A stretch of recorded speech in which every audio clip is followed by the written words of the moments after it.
Há um ano da eleição presidencial, só 2 nomes se destacam nas pesquisas: Bolsonaro e Lula. Ciro Gomes amarga ali um terceiro lugar e a terceira via...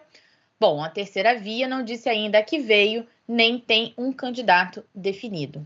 Ministro, boa noite, seja bem-vindo. Eu sei que você está sempre conversando com todo mundo, porque está demorando tanto para sair esse nome da terceira via. Você continua pré-candidato, mesmo com o seu partido, nesse processo de fusão com o PSL? Bom, boa noite, My News, a todos vocês, Mara, Fabiana, enfim, todo mundo convidado. Nós estamos vivendo 2021 e tem uma agenda que quer viver 2022, quer viver o segundo turno de 2022, já está passando faixa, já está escolhendo o ministro.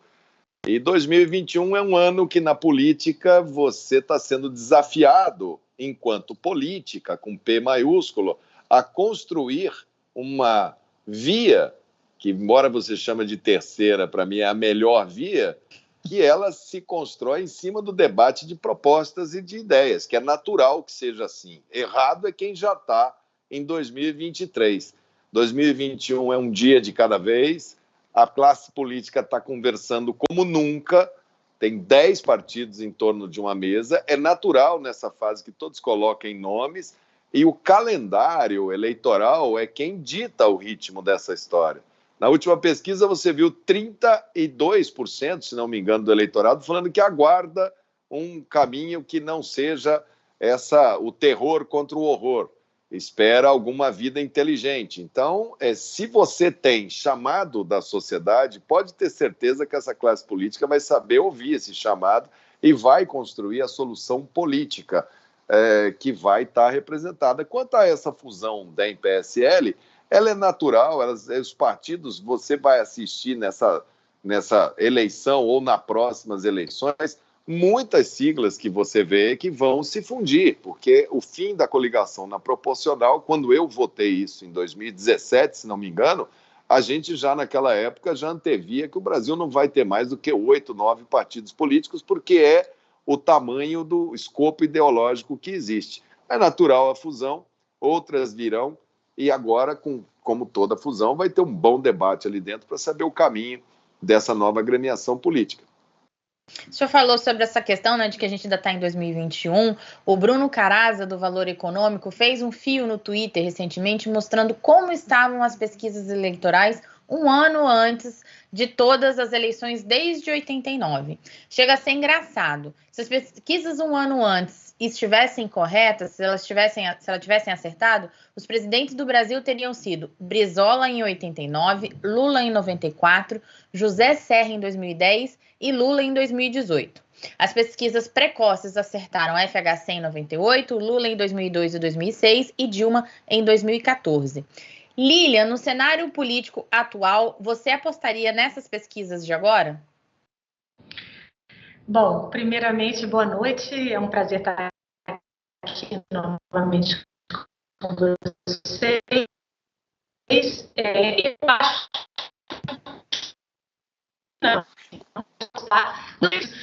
não é que as pesquisas estejam erradas, é que o cenário muda muito. Então, a pesquisa ela nada mais é do que um termômetro daquele momento.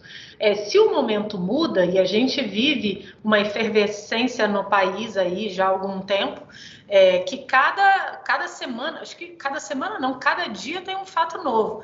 Então, a temperatura de agora certamente não vai dar conta do que a gente vai ter em 2022. Mas eu vou aproveitar também para fazer o ministro estava falando que tem muita gente se antecipando, mas aí eu coloco uma questão aqui para o debate. O fato de o senhor, por exemplo, ter participado ontem de um debate, isso também não acaba antecipando? Não é mais um fator desses que antecipam o debate eleitoral? Eu não estou fazendo juízo de valor, não acho que seja ruim. Pelo contrário, eu acho que é absolutamente normal. E, em geral, política é assim, quer o espaço para ele, mas o outro é que se afaste, né? Só uma provocação.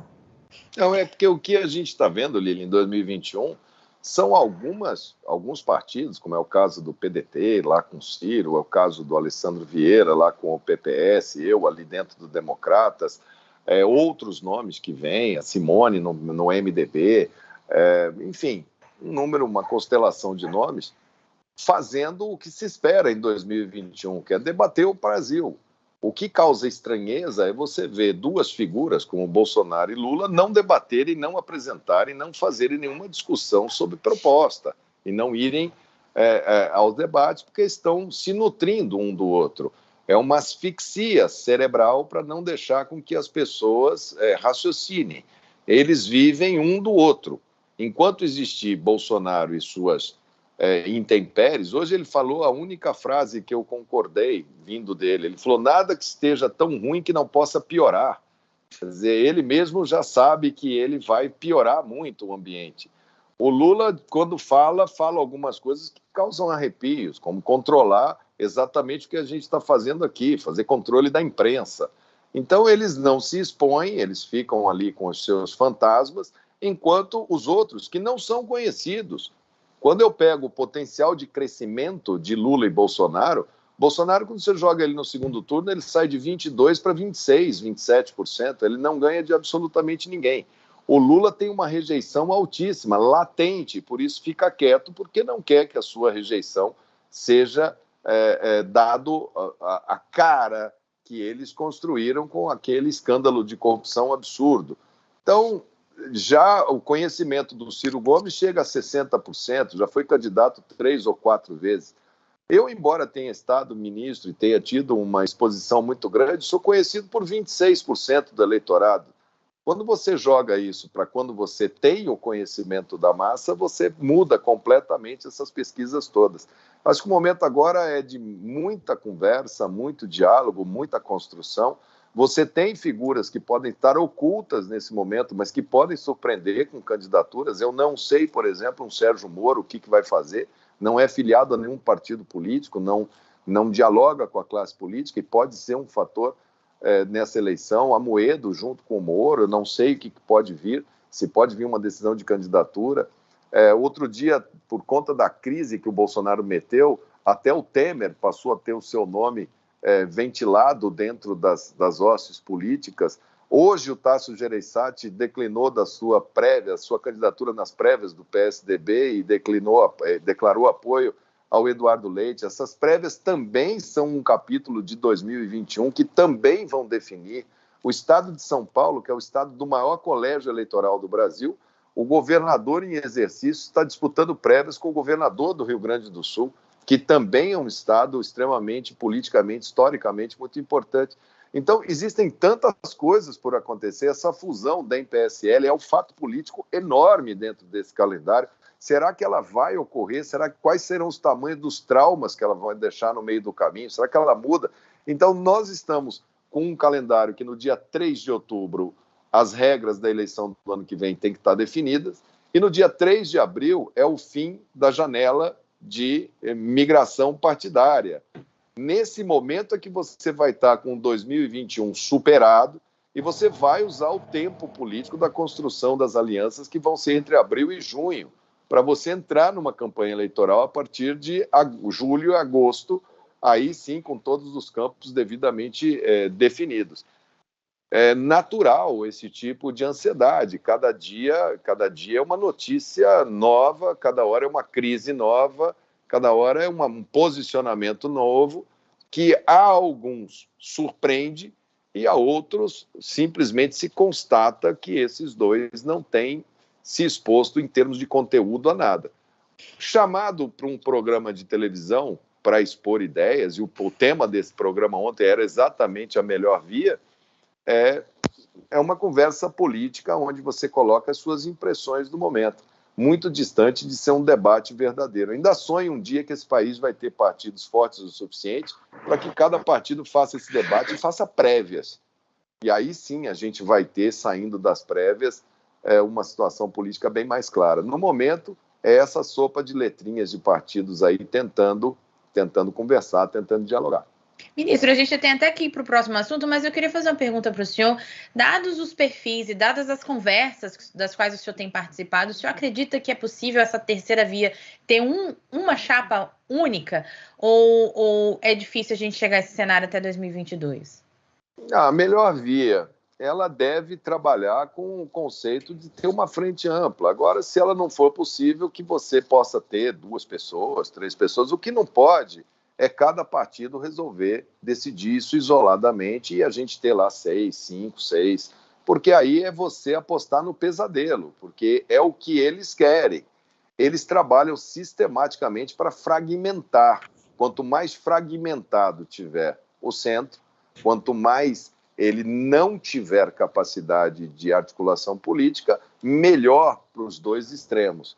E a função política desse centro é ter maturidade, não ter vaidade, sentar e construir o melhor projeto para o Brasil. Se isso vai estar expresso em uma candidatura ou em 2, enfim, o processo eleitoral tem que fazer com que isso se dê naturalmente. Ela será uma eleição de 2 turnos. Eu não tenho dúvida que no segundo turno não será, não vai ser um segundo turno de Lula e Bolsonaro, esquece, isso não vai ser dessa maneira.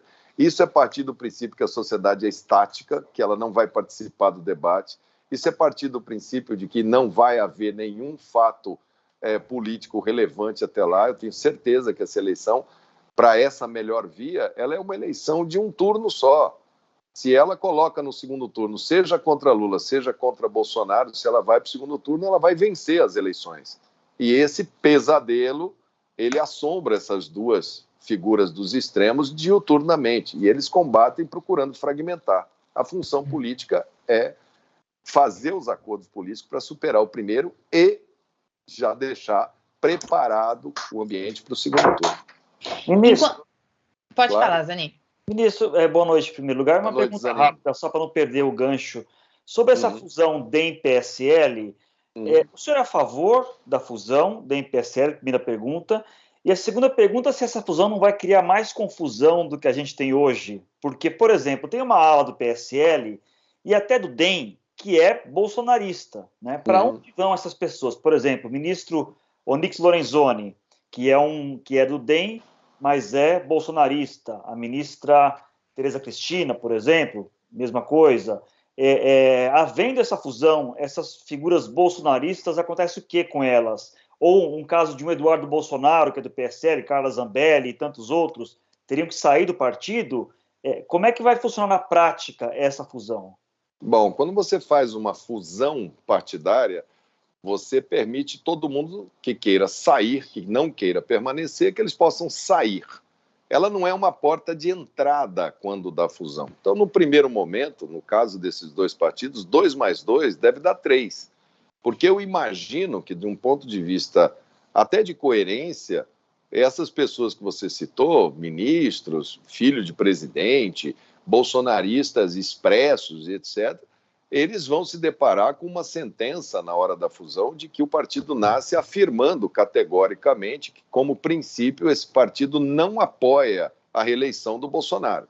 Então, eles vão ter que dizer para os seus seguidores, para os seus eleitores, se eles vão permanecer num partido que não vai apoiar o seu candidato a presidente, já que eles se nutrem dessa polarização e fazem parte dessa polarização. Eu espero que eles tenham um semancol de ver que, olha, o eleitor vai cobrar.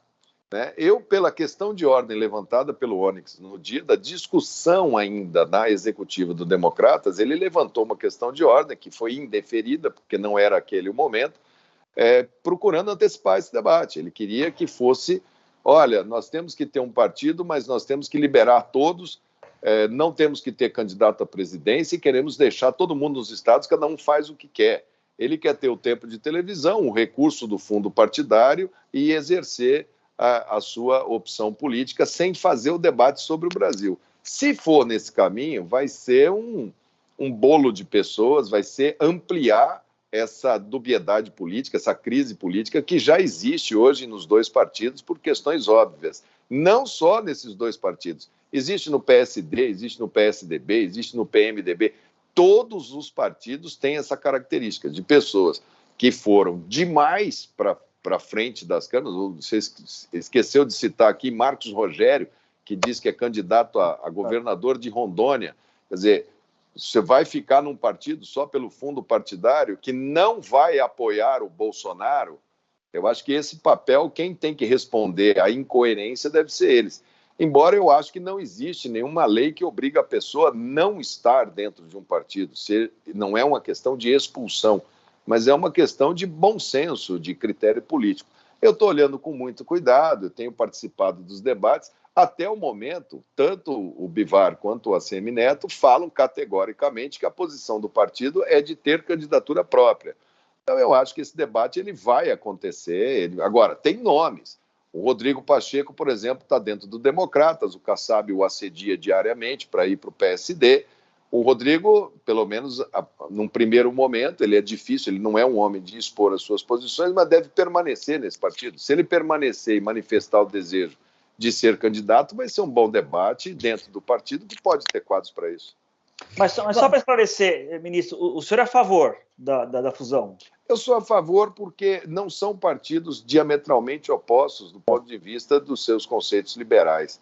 Agora, você tem um PSL que tem uma história de ser um partido autocrático, de decisão presidencialista absoluta, e, por outro lado, você tem um Democratas que é um partido orgânico que você delibera extenuando o debate e muitas vezes indo para o voto e o lado vencido permanecer ali dentro. O Democratas nunca teve medo do debate. Eu me lembro quando criou o PSD, nós fizemos esse debate e nós permanecemos 21 deputados federais dentro desse partido. Por coerência política, saíram os outros 20 e tanto, foram formar o PSD. O debate ele existe e muitas vezes você, o lado perdedor, tem que se render ao lado que vence uma discussão dura como essa. Não é uma discussão fácil, o país está dividido ao meio e você tem muita gente que se beneficia desse debate. O deputado Sóstenes, no Rio de Janeiro, ele é um deputado ligado umbilicalmente ao pastor Silas Malafaia. Ele é outro que faz um debate nesse sentido. Você pega o Kim Kataguiri em São Paulo, ele faz um debate diametralmente oposto, sendo radicalmente, frontalmente oposição a esse governo.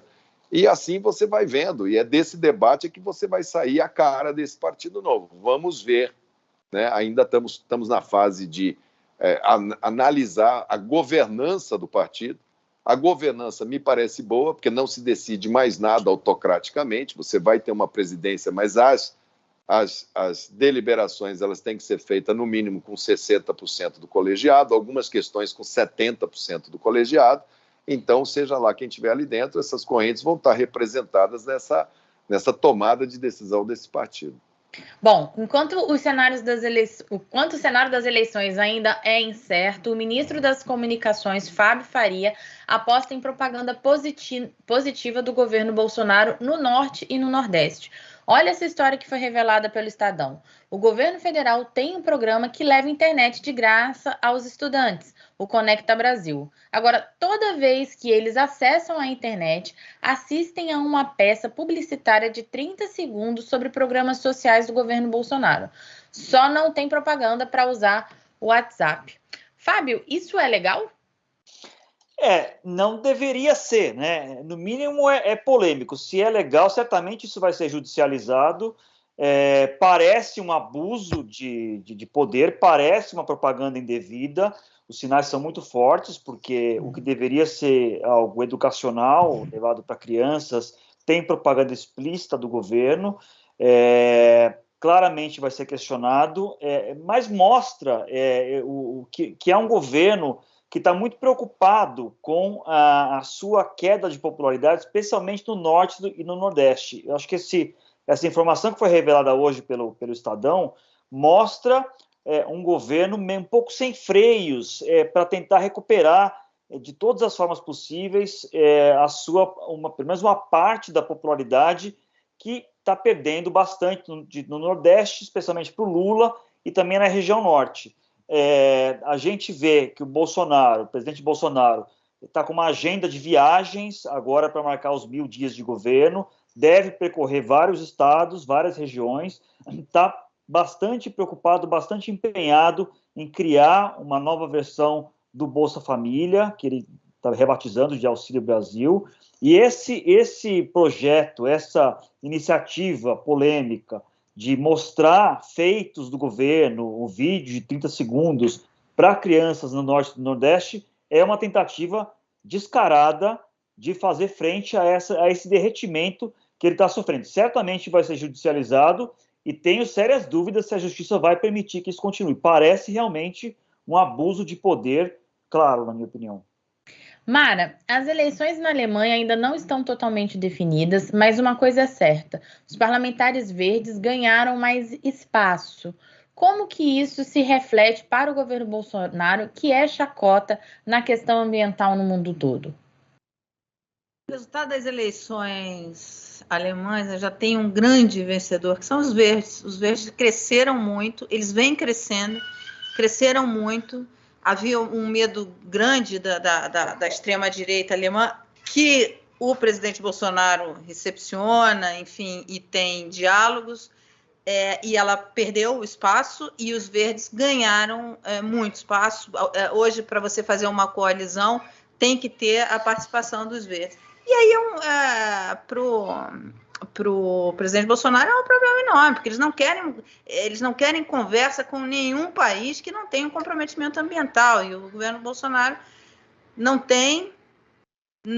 só reforça esse posicionamento dele negacionista em relação ao meio ambiente. Quer dizer, você tem acordos importantes com a União Europeia, enfim, e que eles não vão abrir nenhum espaço para essa conversa com o governo Bolsonaro. Agora, uma coisa que eu achei interessante, hoje eu estava conversando com o Fábio Barbosa, ele tem uma frase que eu acho muito boa. Ele falou assim: esse resultado das eleições alemãs, elas aquecem, né? Ele aquece o coração, porque mostra uma esperança assim, nessa turma nova que vem. E aí ele tem uma frase que ele fala assim: nós não deixamos, a geração dele fala assim, a geração dele não deixou um mundo melhor para os seus filhos, mas deixou filhos melhores para o mundo. Então, ele acredita que há um novo eleitorado aí que é mais comprometido com a questão ambiental, é um eleitorado mais progressista. E aí, ministro, eu queria aproveitar isso para fazer uma pergunta em relação à Marina. Sabe, essa questão ambiental, essa questão dos verdes, esse crescimento dos verdes no mundo, enfim, a Marina não está nessa conversa para melhor via, como você fala, para a terceira via, para entrar nessa coligação. Ela não é um nome importante, porque o Brasil, para reconquistar alguma coisa no mundo em relação à sua postura ambiental, só com alguém da estatura da Marina, enfim, que é alguém confiável, né, nessa questão ambiental. Olha, primeiro unindo a fala do Zanin com a sua, essa propaganda nesse público, a agenda desse pessoal, quando a gente vê as pesquisas, o eleitor que mais quer a melhor via é exatamente o adulto jovem. Você vai ver ali o desencanto dele com as propostas. Ele não quer passar pano para o Lula, e muito menos, já largou esse Bolsonaro falando sozinho faz hora. Então, fazer propaganda ali para eles vai ser um tiro no pé. E a eleição alemã, ela vai colocar em xeque uma série de encontros que vão ter agora do clima. A gente corre o risco hoje, e dentro do agronegócio brasileiro já tem um pânico. Eu sou de um estado agropecuário. Tirando aquele agro mais tosco, mais primário, o pessoal que trabalha com o mundo e o empresariado do agro brasileiro é antenado demais nas questões mundiais, eles também estão profundamente preocupados e decepcionados com a política de meio ambiente do Brasil, porque sabe que o único setor que pode vir a pagar essa conta é exatamente a exportação de produtos brasileiros. Tirando isso, você ainda tem o acordo Mercosul-União Europeia, que se já estava em banho-maria, ele passou para a geladeira e agora ele vai para o freezer. Você vai precisar de gente com credibilidade nova. Gosto muito da Marina, mas a Marina precisa também aparecer, precisa também dizer o que é que ela pode colaborar para que a gente não vá para esses dois polos extremos. Não adianta só a gente constatar que isso daí não resolve a nossa agenda Brasil, não constrói nação. É preciso agora exercitar ao máximo até onde a gente pode ir para construir essa ponte. E ela tem que dar essa sinalização de até onde ela está disposta a sentar nessa mesa e construir com todo mundo junto. Né? Você tem algumas pessoas que sentam à mesa com condicionantes. Eu só converso se eu for o candidato, eu só converso se não tiver Antônio ou Maria ou José. Isso não vai ser com esse tipo de colocação que a gente vai construir. Eu acho que tem uma agenda ambiental enorme, ela é suprapartidária, ela é geracional, é a geração Rio 92. Eu tenho 3 filhos aqui, a minha filha tem 29, o do meio tem 26, 27 e o caçula 22, 23.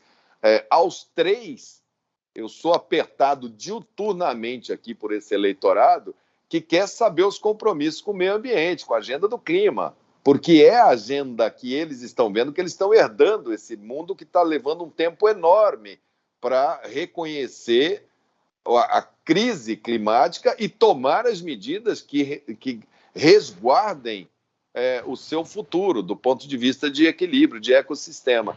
Então, a Marina seria muito bem vista. Eu tenho conversado muito, gosto muito da linha de raciocínio também do PV, dos que ficaram no PV, do Pena, enfim, daquela estrutura do PV. Eles têm uma visão de matriz energética, de ponto de equilíbrio de energia com o agro, de economia verde, de substituição de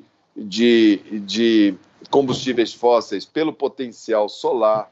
O Nordeste brasileiro vai ser o grande produtor e exportador de energia, vai ser a grande redenção do Nordeste brasileiro, está na solar, é o maior potencial brasileiro, está ali, o maior potencial eólico está ali, quer dizer, o Nordeste vai ser o grande beneficiado da produção de energia de matriz limpa que vai avançar.